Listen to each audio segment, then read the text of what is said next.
All right, so why don't we kick it off? Like I said, we're going to be talking about cable test systems. Again, my name is Don Milstein and president of Vitrek, and Glenn Broderick will be the main presenter, and he's the Western Regional Sales Manager for Vitrek. Contact info is on the front there. Everyone will receive this PowerPoint presentation that's attending, and we have other people that said they wouldn't be able to make it but still like a copy, and it will also be posted on our website with a recorded version of it. So, obviously take notes, but do understand you will be receiving this presentation. All right, so there's both our numbers. I should say our email addresses. So at any time, feel free to reach out for this presentation. Go ahead to the next one.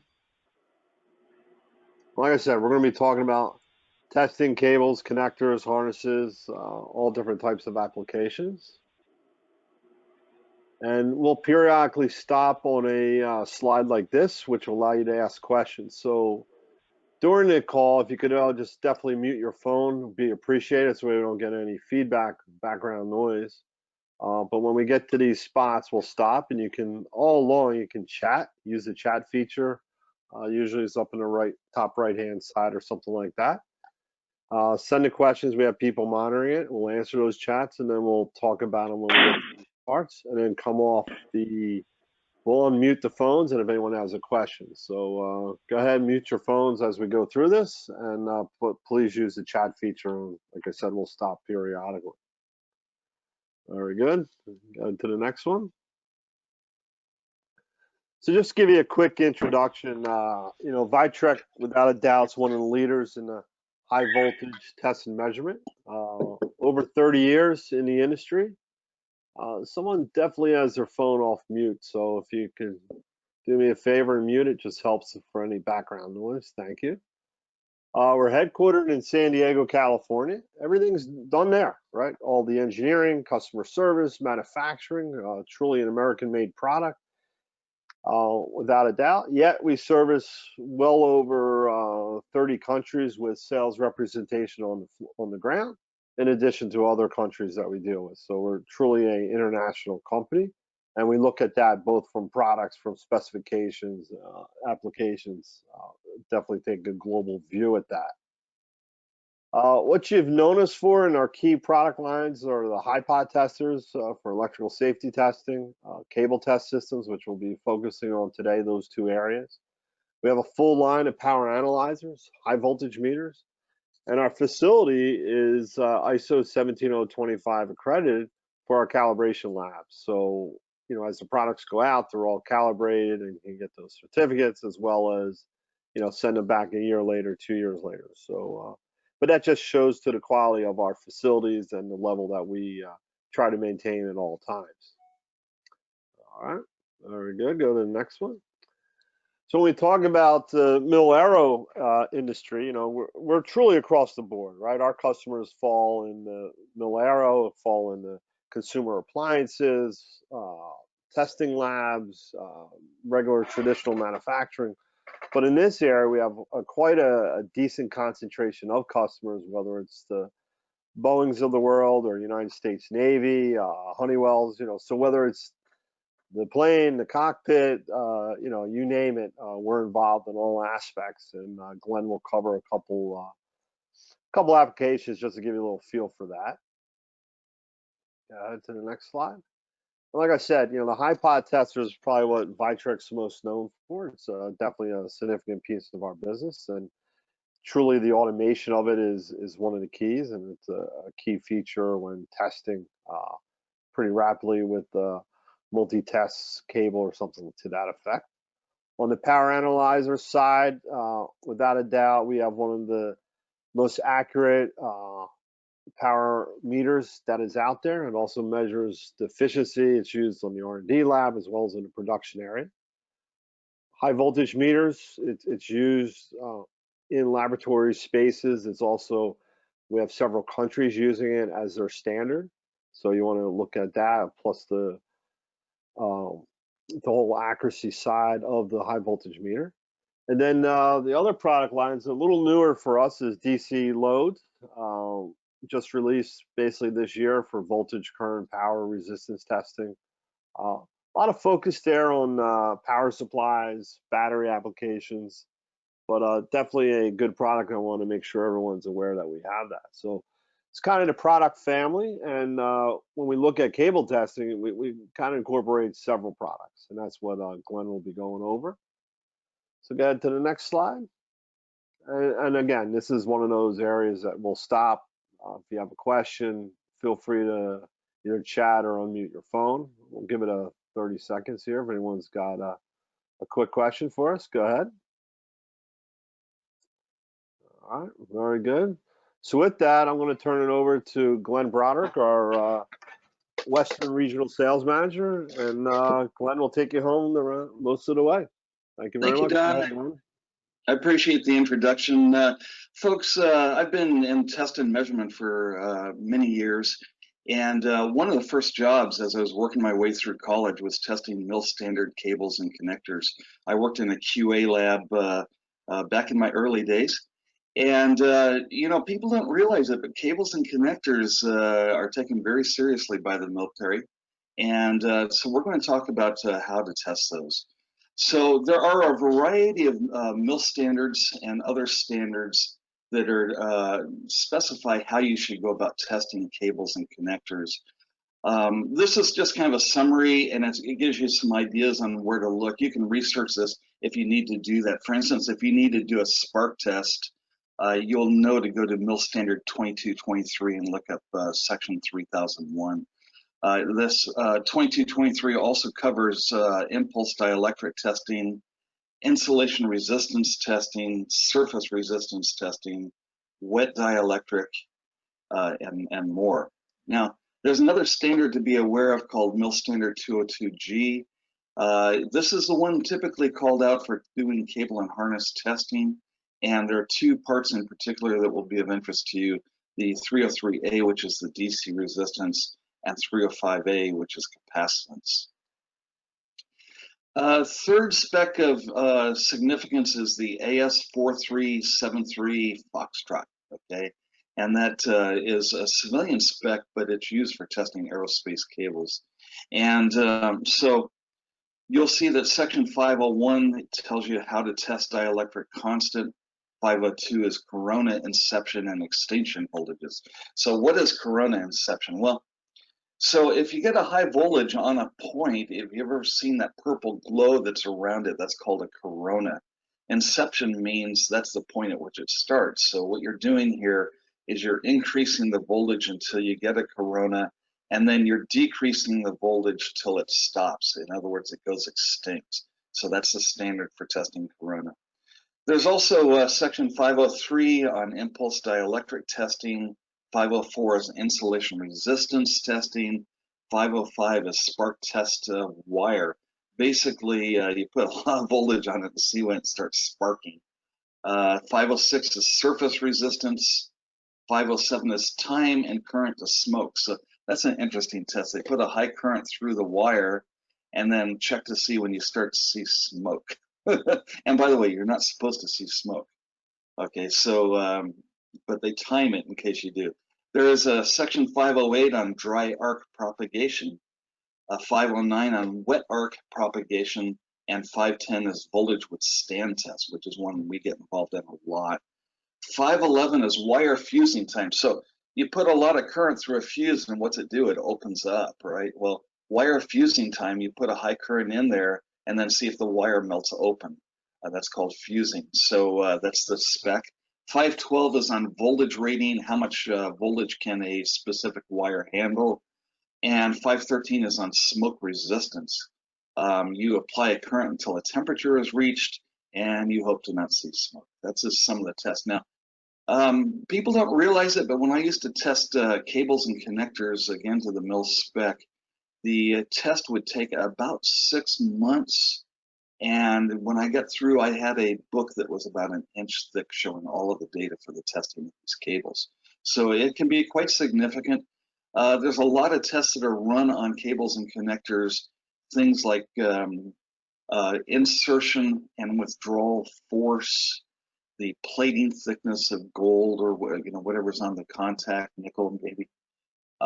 Also things like saltwater corrosion, where I would put in a saltwater tank and basically put it at hot temperatures and accelerated testing and leave it for 3 weeks and see if we could corrode the connectors and cables.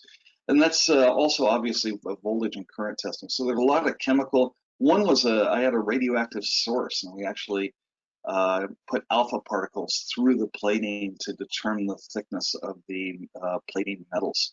So those are all tests that can be run in cables. Now, if you go to Wikipedia and look up electrical connectors, there's a whole bunch of standards here.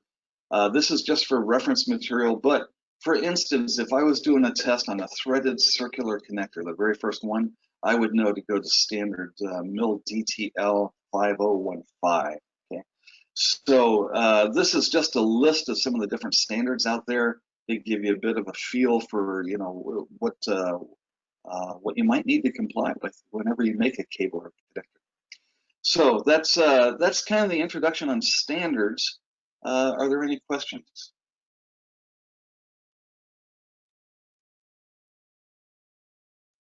I'm going to give people a second to unmute if there is. And if not, looks like you're in good shape. Yep, go ahead, Glenn. You looks like you're in good shape. The next section is Vitrec cable and component test system. Okay, so so the system itself is based on a HiPod that's routed through a switch, and the HiPod itself, because of its design, is able to make all these measurements. We can do AC voltage withstand, which is a very common test, and as a byproduct, it also measures the leakage, current leakage. We can also do a DC voltage withstand with leakage, a pulsive voltage withstand, a DC breakdown voltage, continuity testing, ground continuity testing, ground bond testing. What is ground bond? Probably a lot of people don't know what that is, but in the old days, we used to measure a ground. We would just get an ohm meter and measure from one point to another, and that would tell you that the ground is connected. But the problem is it doesn't tell you how much of the ground is connected, how well, how robust.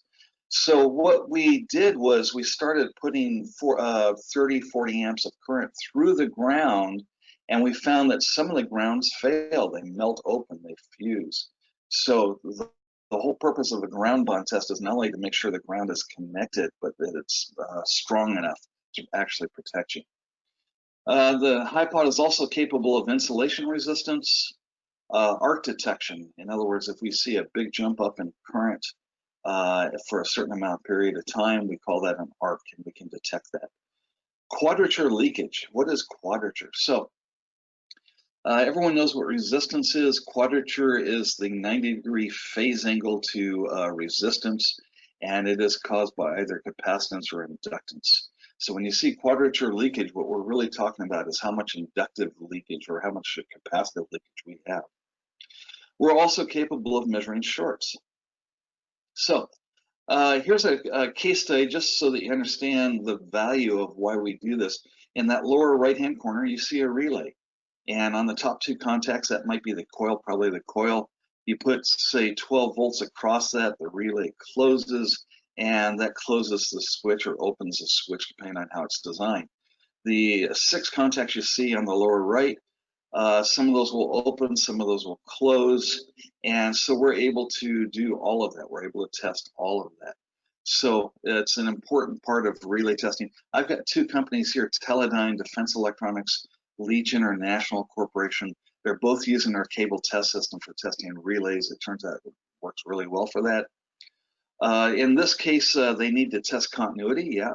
So in our, you can have an ohm meter measure continuity. I can tell you that we have an ohm meter built into the system that's capable of measuring down into the micro ohms. So it's very, very sensitive and has very good resolution.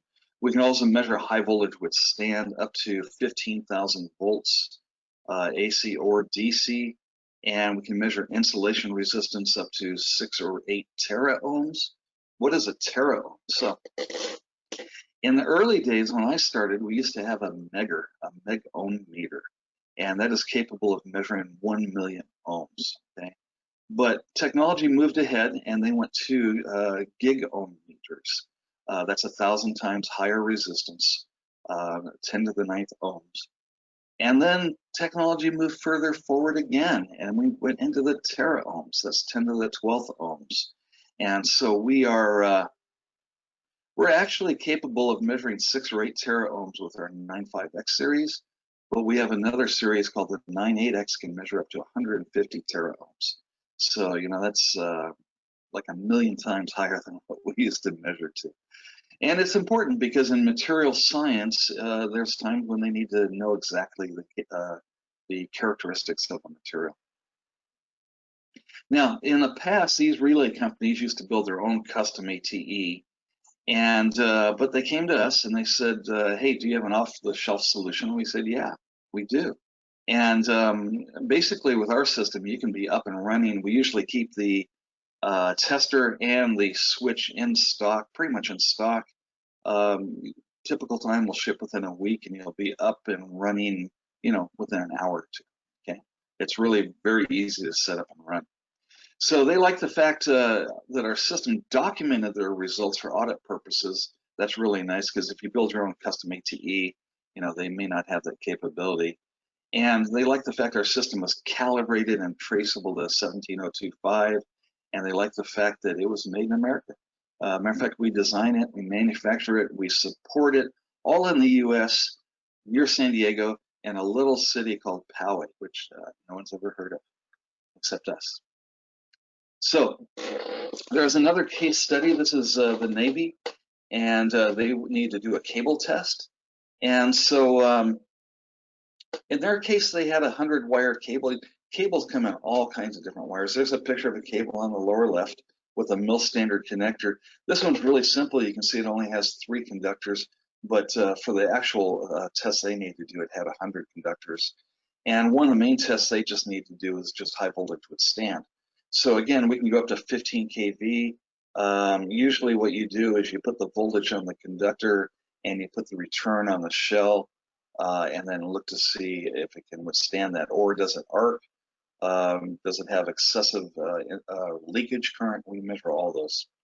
So we put together a system for them. It included one 951i and 3, that's the high pot, and 3 964i's, that's the switch. And instead of taking 2 hours for a cable to test, in other words, a technician in there with an ohm meter goes in and has to ohm each wire basically to each other wire. What's 100 times 100? That's how many combinations of tests that you can end up doing. We do an automated test. We do it in 2 minutes. So they found their production time went way up, and they were quite happy with that. Again, they liked it because it documented, it's traceable, and it's made in America, especially the Navy likes that. Okay, so this is what a system looks like. On the left, you see some software for controlling the system. Turns out you don't actually even have to have that. You can run the system just with the 2 items on the right. But I like that software. I find it easy to use. I find it really helps with audits. I find it gives me a lot of data and graphs if we want to figure out what happened, good or bad. And so I recommend the QT Enterprise software. On the right, you see that there's the front panel of a 95X high pot. This one's a 951i, and it's a very modern machine that's very capable. It has a pico ammeter built into it. Okay, not only a tera ohm meter, we talked about that, but pico ammeter. So you got milliamps, which everyone knows, and microamps. That's 10 to the minus 6 amps, and nanoamps, which is 10 to the minus 9. And then you've got picoamps, which is 10 to the minus 12th amps. In other words, a millionth of an amp. That's just like basically a couple of electrons. The system's capable of measuring that. Okay. Now down below, you'll see a 964i switch. That's the front panel and then the back panel. So I'll show you how to connect it in just a second, but essentially we can have up to 8 outputs per card. Each chassis can hold up to 8 cards, and we can have a whole lot of chassis in your system. So testing 500-600 points is pretty easy for us, and I'll tell you about that more. Now, as part of a component test system, you may want a safety enclosure as well. Some people, their legal departments require it. Other people just want to make sure they stay good with OSHA, and they get one of these safety enclosures. Now, the way that works is you run the high pots outside, the switches outside, the DUT goes inside. And the wiring all comes in through the black grommet you see in the upper right, in the back. And then you close that enclosure. That closes a interlock, which enables the high pot so that you can run the high pot. Okay, you can start the high pot test with a remote switch or from the front panel via the buttons. And if someone happens to open that thing up in the middle of the test, it will shut down the high pot automatically. So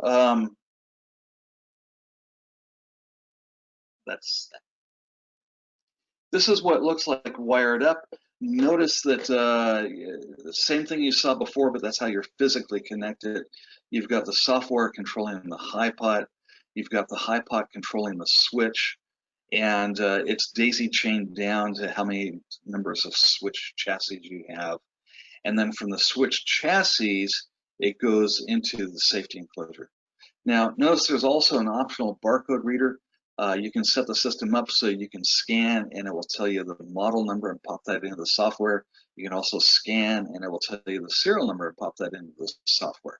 So, it eliminates the chances of an error of a technician accidentally entering the wrong serial number. This is the overall capabilities of a 95X. Notice that we have 7 models.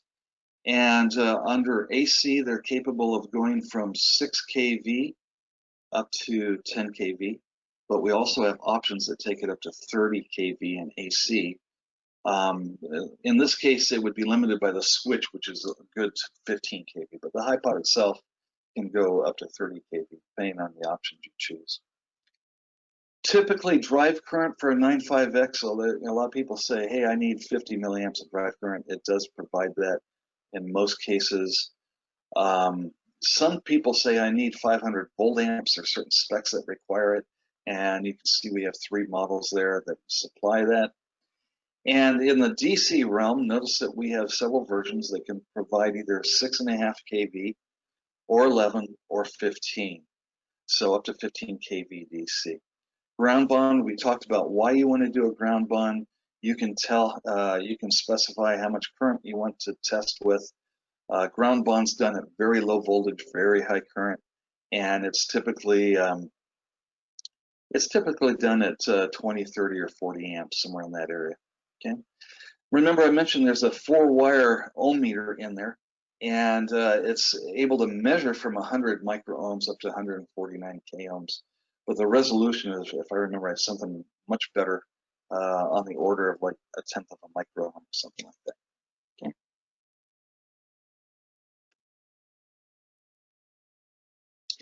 So here's some more of the 95X capabilities. It has the highest level of safety. There's a lot of safety stuff built into it because we all want to go home at night, right? And it also does time and current arc detect settings for each step. It has arc point voltage measurements, a very high power output if you want it to. It's great for driving and characterizing reactive loads.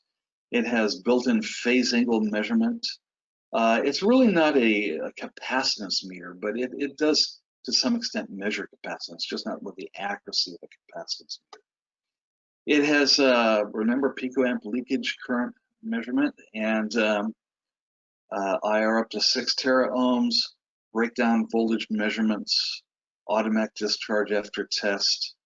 It adapts itself to the load pretty much automatically. A lot of other testers, you got to set in what the load looks like so the tester will know how to test it. This one pretty much doesn't care. There is, it's fast, up to 100 tests per second, and it has dual microprocessors and dual DSPs. That's why it's so fast. I actually went up to a customer in the Bay Area a while back, and someone had bought a system from a competitor, and they said, Glenn, They told us they could test our points in under 2 minutes when we got it in here, and it was much slower than what they said. On specs, it looks like it's fast, but when you put it all together into a system, it's not. And so we put together a new system for them that was much faster and met their test goals. Okay. We can control a switch, yeah, okay. Test specific fixture and cable compensation. Yes, you can dial in and say, hey, this thing, the fixture and cabling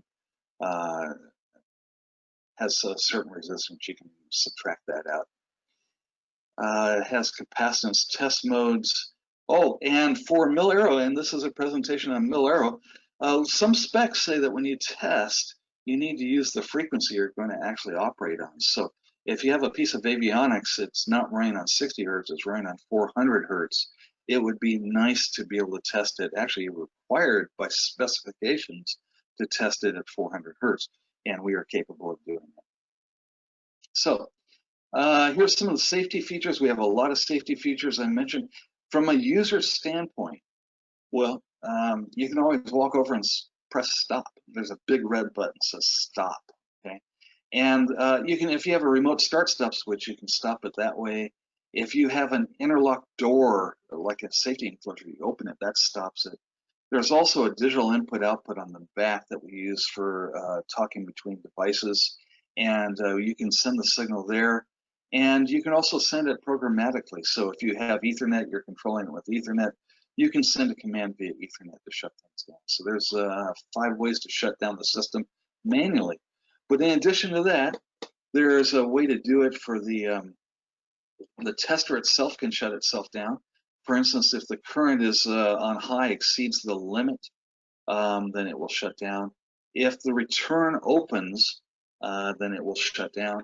And if the high voltage is different than expected, it will shut down. So for instance, if you command it to put out 3,000 volts, but only puts out 2,800 volts, there's something wrong. Probably the load is shorted or there's too much of a load. It will automatically sense that and shut down. Now the computer also is capable of shutting down. So the microprocessors monitor the load, and any unexpected behavior shuts down in 10 milliseconds. You know, I put on safety class, and to kill someone, it takes 100 milliseconds of current for 1 to 2 seconds. Okay, this thing shuts down in 10 milliseconds if it sees a problem. So much, much faster. And let's see, unexpected microprocessor behavior. Yeah, so you've got 2 microprocessors on board, and you know, if they're not processing properly, it automatically shuts down. All safety features, which you don't have in some other testers, and especially you don't have in older testers. Now, when we build a switch, we do it custom for you. Okay, so you tell us exactly what you want. For instance, you can put in just 1 card into a chassis and have 2 or 4 or 8 contacts, relays, outputs. But you can fill the whole chassis also. You can have 64 outputs. So some people order these with 1 card, some order it with 8. Some people order it with 8 different chassis as well, full, each with 8 cards. So it all depends on exactly how you want to do it. We have cards for 3 kV, 7 kV, 10 kV, 15 kV, and we also have a 40 amp source and sense. This is half the channels are current and half are the voltage measuring. So this is designed for doing ground bond testing where it's a 4-wire connection, 2 are sense and 2 are source. And that's the perfect card for doing that. We also do the same thing here, except this card is designed for up to 70 amps.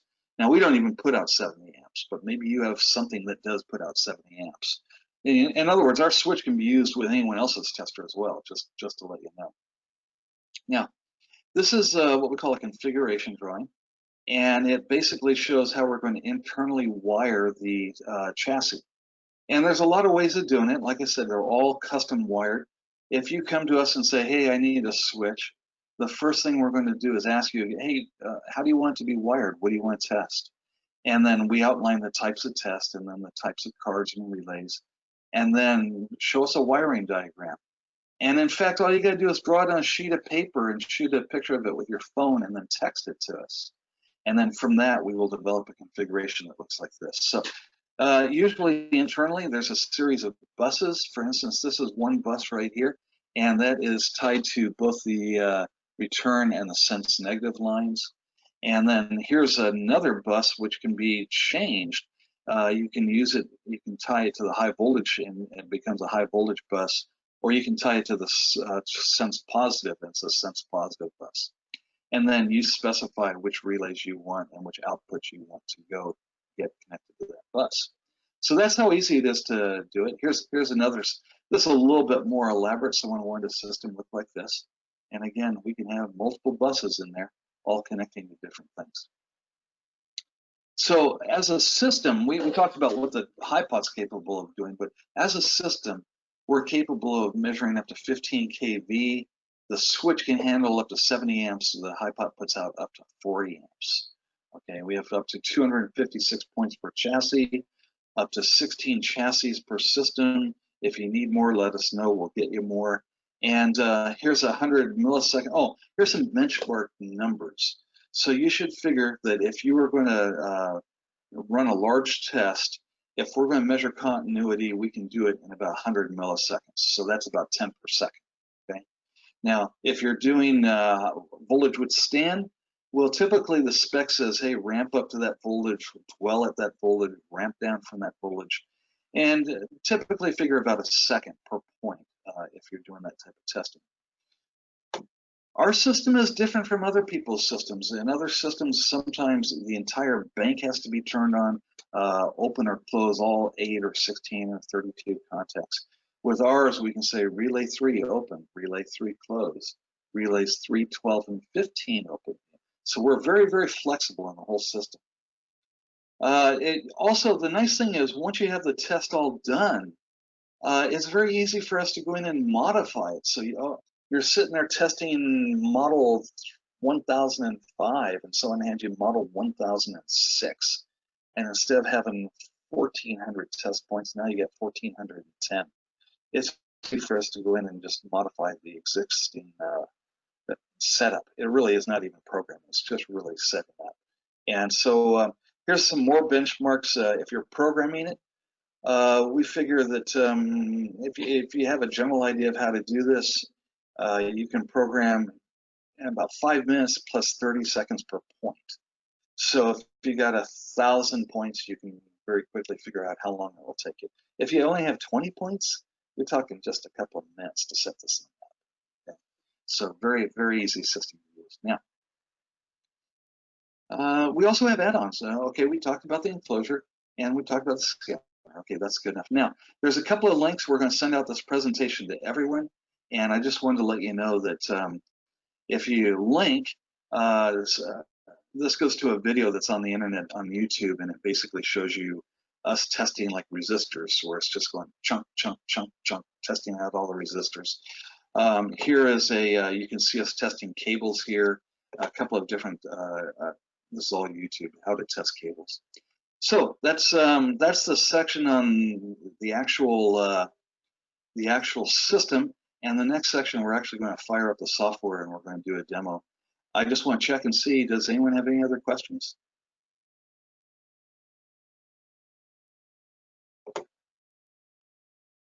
Am I talking too fast? Oh,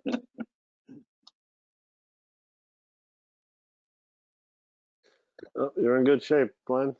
Okay, everyone can hear me. You know, my worst fear is the audio goes out and about an hour later I figure it out. Yeah, we'll let you know. Okay, sounds good. So that's that for the actual software. Now, I'm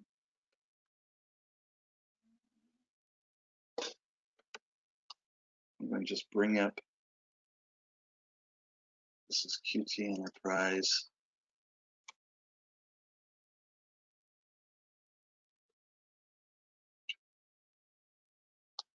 Oops. That's the background. There's the software.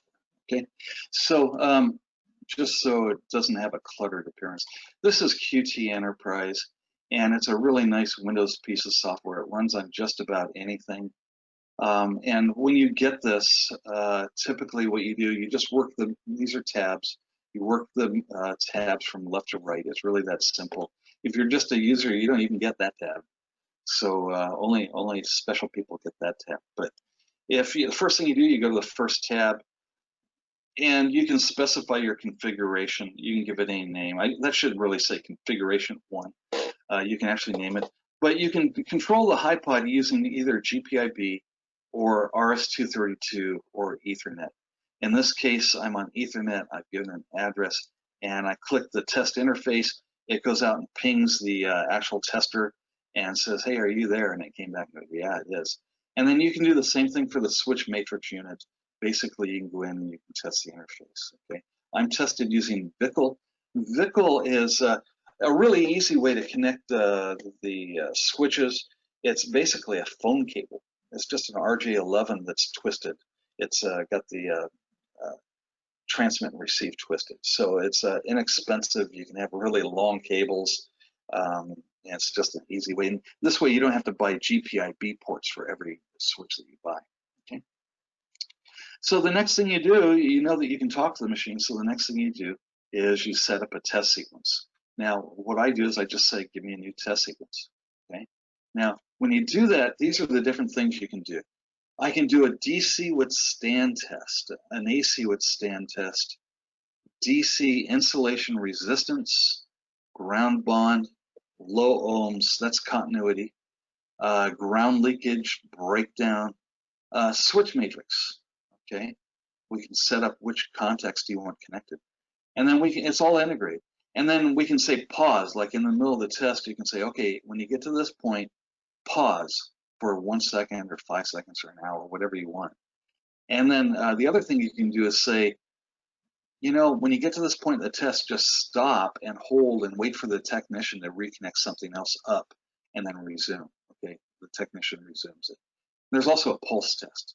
But usually the first thing you do when you start off is you say, okay, I need to set up for my test, so I'm going to go to the switch matrix, and I want to close these relays. And notice how they're individually controllable. That's all you have to do is you just pick the relays that you want closed, and then ask for next step. Okay. The next step, let's say you want to do a DC withstand, let's do an AC withstand. That's more interesting. And so you name every single line of your test. You can give it your voltage level. Remember, up to ACW would be up to 15 kV. You can set a frequency. Remember, for mil-aero, you can do 400 hertz. And you can also, here's the ramp up law specs, say, hey, for qualification testing, we want to ramp up over 5 seconds, dwell for 2 minutes or 3 minutes, and then ramp down. But sometimes they'll say, now for production testing, we don't need near as much. We want to ramp up really quick and dwell for only maybe 2 seconds. If nothing breaks in 2 seconds for production, we consider that reasonable. And then discharge. So for safety reasons, circuits can be capacitive. You want to discharge them so it doesn't hold a voltage. So when the operator goes over to reconnect a new device, they don't get accidentally shocked. Now our system automatically will discharge it, take the voltage down to 0 for safety reasons. Okay. Now, what is a fail? Okay. You can specify a fail as a breakdown current, like if it's more than 10 milliamps, that's a fail. You can specify leakage. RMS, this is the resistance. If the resistance leakage is between 0 and 10 milliamps, that could be a fail. If it's now this is quadrature leakage. Remember, this is leakage caused by capacitive or inductive paths, and you can specify that there as well. You can specify arc detect. So in this case, you can say any current over 10 milliamps for 4 microseconds. That's an arc fail. Okay, here's how you set it. Okay, you can specify so some of the measurements. We like to know if your DUT is grounded or if it's isolated. Good idea to set that there, and then continue the sequence on failure. So sometimes if something fails, you don't want to damage the device further, so you want it to stop. But other times, let's say you got a 100 wire connector, let's say the wire 3 is bad, you want to check out all the other wires to see how they're doing. So you just tell it to keep on, continue the sequence on failure. So there's all settings that you have in here. Here is, there's a lot of general settings. For instance, hey, if it fails, save the results. Well, I need to store that and show it to my engineers. Or if it passes, save it so I can, yeah, I really did test that. Here you can put in a model number for a specific test, and you can tell it to require a serial number. If you don't put in a serial number, we won't run. So the same thing as save, we can also determine print, which is if it fails, print, or if it passes, print. And how much detail do you want on the report? We can specify that. Okay. So when you're all done, I'm gonna run this test sequence, which is cell link. Okay. And all you do is click run. And that's what it looks like right there. That was pretty fast, wasn't it? That was 16 steps. It switched 8 times and ran 8 tests in that amount of time. And so you can see I can have an unlimited number of tests in here. Okay, I just call up the test I'm interested in. I can put in, before I run the test, put in the model number and serial number. If I've got a barcode reader, I just put the cursor there and then read the barcode. Same thing for the serial number. And again, if I run it again, because it happened pretty quick, notice we're giving you a graph of the drive voltage, the maximum current during the test, and the leakage during the test. So there's your graphs. That's one of the advantages of this software. You get these graphs, which if you ran without the software, you wouldn't have those. And the other advantage of the software is reports. So when you run some tests, like we just, hey, okay, these tests passed, you'll get a list of ones that failed, and you'll get the model number and serial number. You'll know which ones failed. If you want to go back and review what happened, hit view, and here is, for each step, like on the switch, there's nothing here because, you know, we didn't, that's not test. But when we actually did the DCW, look down here, there's the curves. This is exactly what happened in the test. Okay, switch nothing, DCW, there you go. So that's how we run the reports. Here's utilities. There are some interesting utilities in here. I don't want to bore you, but there is an admin. There's an admin section as well. You can see I gave myself, I'm an admin. I set up one account with one password for admin. I set up another account with a different password for a normal user, and you can do this for a lot of people. Okay, so you also, on a per line basis, can come in and assign characteristics to each person, attributes, I guess it's called. And so I can say run test. This guy can only run the test. This guy can send files to the tester. So each of those can be done on a per login basis. Okay, so that's it. By the way, you see I'm logged in as Glenn Broderick. I'm the admin, and I can tell that right there. And that's about it. So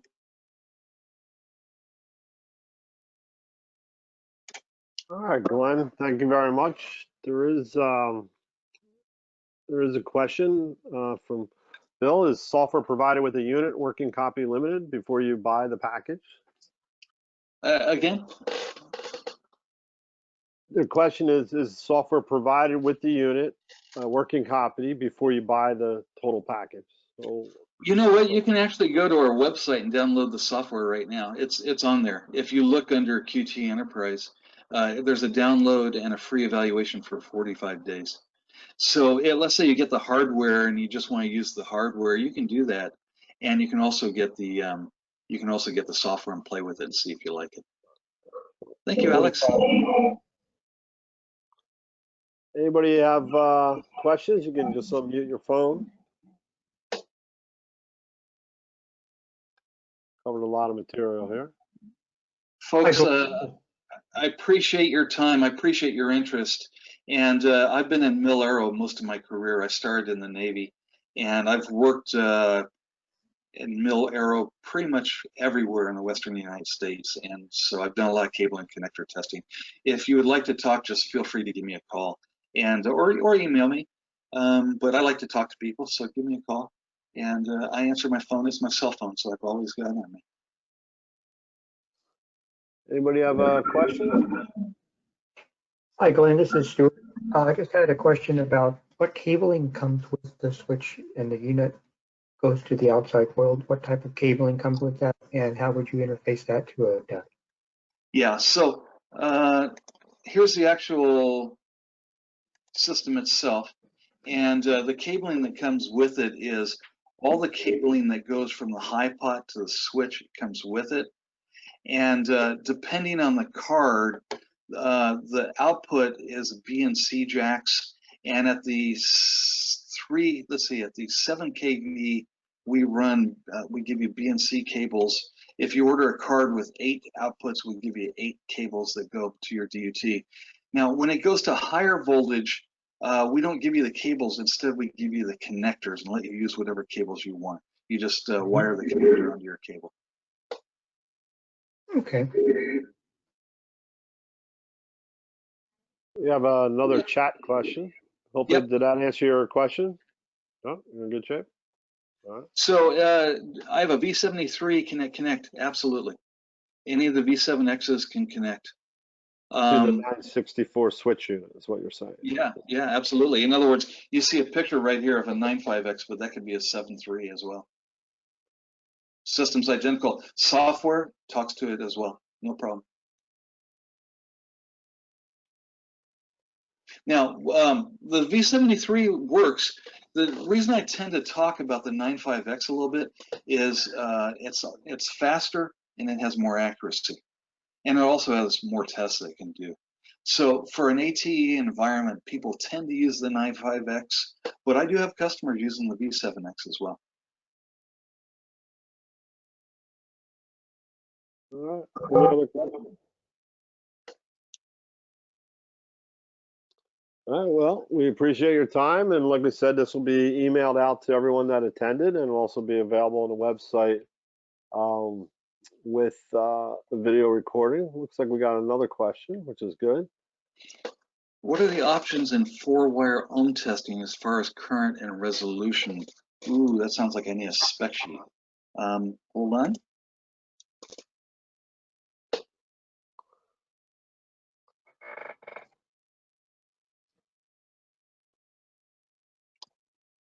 So this is Chad Clark with Vitrek. I'll jump in and advise on that spec while Glenn's looking it up. Well, I got it right here. Chad, it's right here. So I was just going to say that if you want to increase or decrease your uncertainty, you can use the ground bond measurement and use an amp of source current or more and really improve the accuracy. So depends on your source current. But go ahead, Glenn. Well, yeah, it depends on what kind of resistance you want to measure. But in general, the system has a 4-wire milliohmmeter built into it. We've got 5-digit resolution down to 100 microohms, and we can measure up to 100 k ohms in that mode. Obviously, we can go up to tera ohms in other modes, but in that mode up to 100 k ohms. And when working with 4-wire, that's when it's especially important to dial in the compensation so that it subtracts out your cabling and fixturing.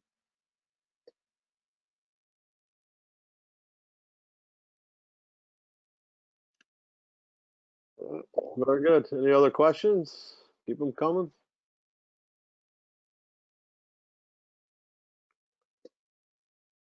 All right. Well, with that, I want to thank everyone for their time. And Glenn, good presentation. Thank you for delivering that.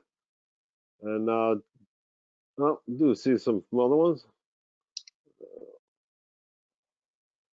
There's a question about the switch. What do you use it to do? You might want to just. Oh, so basically, are you testing a cable or a connector? What are you testing? Cable. Okay, so typically, the first thing I like to do when testing the cable is check continuity. Is the wire connected? That takes 2 points per wire. So you got how many wires does your cable have? 5. Okay, so that's 10 points. That's only 10 points. So you check the continuity, and then typically the next thing you do is you check to make sure that there are no shorts between each wire. Some people want to check each wire to adjacent wires. Some people want to check each wire to all wires. We can do it either way. We can just set up whichever way you want. And then once you know that the cable is manufactured correctly, the next thing you do is test the high voltage withstand. And so that's typically AC or DC. And, you know, that takes about a second per point. And sometimes from there, if it's got a ground shell, I want to test the ground to the ground shell, make sure that's proper. And that's about it. It's a very fast type of test.